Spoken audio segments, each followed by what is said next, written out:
Hi, this is Phil Hinton and welcome back to our coverage from this year's Bristol Sound and Vision show. Unlike in past years, there didn't seem to be much interest in AV amplifiers and processors, with very few new announcements. So why is that, and what can we expect this year? Ed Selly from Yamaha explains. Well, simply because it isn't as new. The market and indeed the press around it will always be most interested in the thing that's newest and shiniest. AV receivers simply continuing away in the background. We've also, if you imagine, we've finished this sort of period of remorseless technical change, and we're back to a situation that we last saw 5 or 6 years ago, where it's incremental improvement year on year, built around existing set of technologies. This obviously moves out of the public eye a little bit more, but obviously at Yamaha, this is bread and butter to us. This is our most important category. We've now a couple of months into the 3 sort of more high-end products, 1900, 3900 and Z7. Z11 continues as before. Got some exciting new product at the other end of the market, which is out in April. Released the first sort of teaser information on that a little bit earlier on.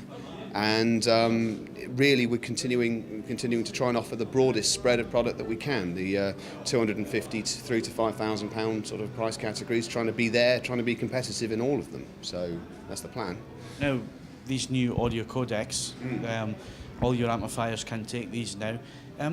Is there a real difference between the codecs against maybe say a really good DTS track at 1.5 megabits? Well, you've hit the nail on the head there. It still comes down to the time, the effort and the engineering that goes into the disc.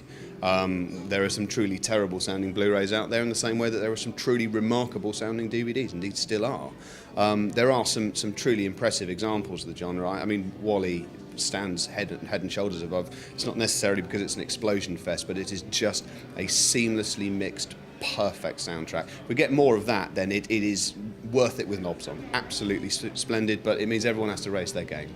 Now, Yamaha have always had what we describe as a very cinematic sound. Is that something that you've tried to capture in a bottle this year and move it into your higher end product? Absolutely. I mean, DSP has been, in terms of us demonstrating DSP at Bristol, we're now 23 years in or something truly preposterous and worrying. We were actually hoping that Top Gun was going to come out, because then we'd have been doing exactly the same thing just sort of 2 decades down the line. We've been stressing the DSP effects on Z11 all the way through this show, simply because it is something that we are tremendously proud of. It's based on decades worth of work from Yamaha Music and Yamaha Pro Audio. It's when we say hall in Vienna, we don't mean that's what we think a hall in Vienna sounds like. That's the measurements of a hall in Vienna, and it does make a big difference sensitively used. So that's one of the areas where we feel we've got an advantage, and we urge customers to have a tinker of a long weekend and be quite surprised at some of the additional results you can get out with a couple of menu options. As Ed mentioned, AV amplifier development is still ongoing, and the industry's AVR sales leaders Onkyo certainly had lots to show us on their stand. Mark Cheffins takes us briefly through the range. We've got the TXNR 906. We've been running it on the main system all day at reference level, THX reference level, which has been fantastic. The audience has been coming in, listening to it, been blown away. So we've been getting the most out of the amplification that we've specially designed for the amp. It's all been audited up, so it's as flat as response as you're going to get in an environment like this. And we've just been showing clips non-stop all day, different types, animation, movies, crash bang wallop, quiet detailed pieces, just to show the flexibility of the amplifier, that it can run a very, very expensive speaker system when in fact itself it's a lot of money at £1,400, but in relation to other stuff out there, it certainly does keep up with the Joneses and actually make an impact. We've also got here showing is the processor, the 886, which is essentially the 906 without the amplification and the networking feature. It's got an Ethernet, but that's for protocol controls side of things, and a more professional installation, balanced outputs, same processing, same Audacy processing, same THX certification, same case. And we decided to do all those things to keep the price of the processor down, so it makes it more available to more people, because normally with processors they're priced considerably higher than their sort of equivalently ranged amplifier. And they've been running all day, showing on 2 screens, because they are actually ISF certified, the same as the 906 and the same as the 876.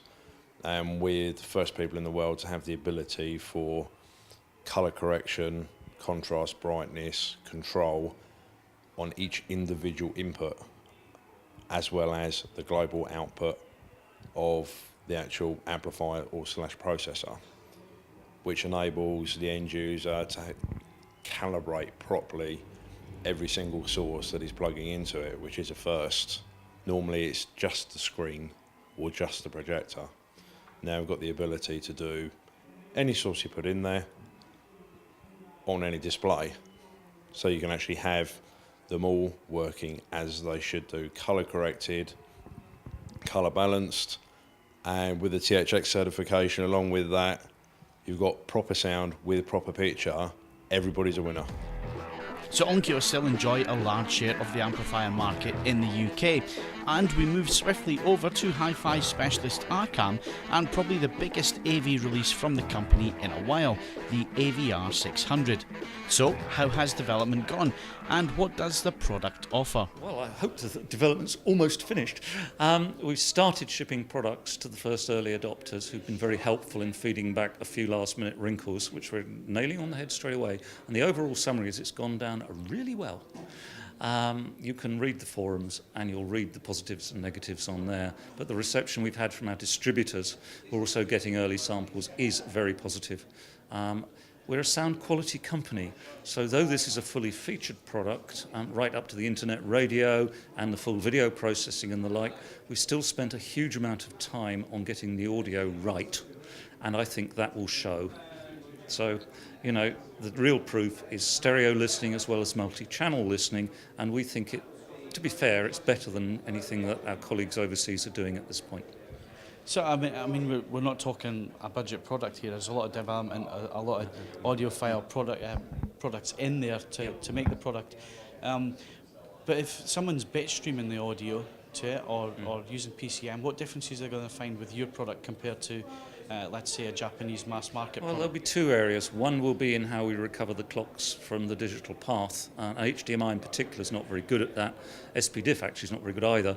And we have put some proprietary measures in place to help that from a little to a lot, depending on the precise format, and that's audible. The second place is the audio path itself, once it's converted back to analog, and I'd like to think we've done a significantly better job than anyone else in that area. So I was talking to a colleague from another magazine there, and he was tending to say what we think we believe, that actually the amplifiers decide quite a lot of the sound quality of the whole product.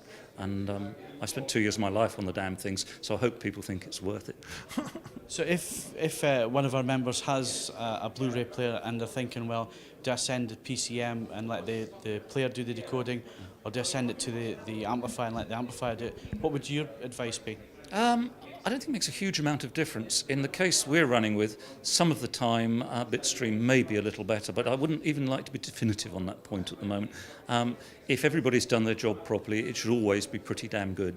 You know, I know there's huge debates about this.